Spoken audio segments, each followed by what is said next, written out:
Deputat Elman Nəsirov öz partiyadaşı Səyyad Əranı müdafiə edərək bildirib ki, bəs biz niyə Səyyad Əranın üstünə düşürük ki, o 7500 maaş alır? Biz gəlin onun yüksək maaşından yox, çalışaq ki... Biz elə yolu seçməməliyik ki, daha çox pul alanı onda endirək onun səviyyəsinə. Yox, biz daha az alanı edək ki, elə onun səviyyəsinə qalxsın. İlk baxışdan normal görsənə bilər Elman Nəsirovun bu dediyi sözlər, amma Elman Nəsirov unudur ki, bəs bu cür dizbalansın yaranmasının da, bu cür millət vəkilinin və sadə vətəndaşın əmək haqqısında 18 dəfədən çox fərqin olmasının da səbəbkarı məhz Elman Nəsirovun təmsil olunduğu Yeni Azərbaycan Partiyasıdır və hazırki iqtidardır və Elman Nəsirov kimi deputatlardır.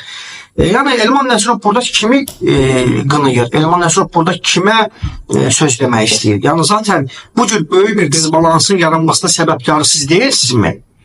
Bəyəm Milli Məclisdə öz maaşlarınızı, deputat maaşınızı axırıncı dəfə 72% qaldırarkən heç düşünmədinizmi ki, bəs minimum əmək haqqını bəs biz axı 16% qaldırmışdıq, 15% qaldırmışdıq. Yəni bunu edən bəyəm sizlər deyilsiniz, Elman Nəsirov.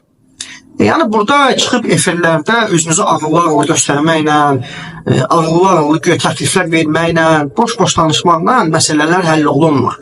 Xalqımız da, cəmiyyətdə sizin kimi təyinatlı deputatların əslində kim olduğunu, nə olduğunu çox gözəl bilir.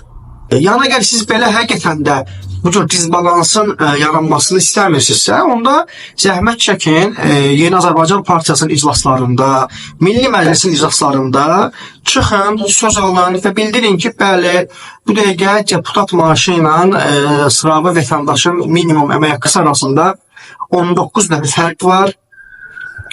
Biz əgər deputatın maaşını 72% qaldırırızsa, onda vətəndaşların da minimum əmək haqqısını ən azından bir 150% qaldıraq ki, yavaş-yavaş bu dizbalans azalsın.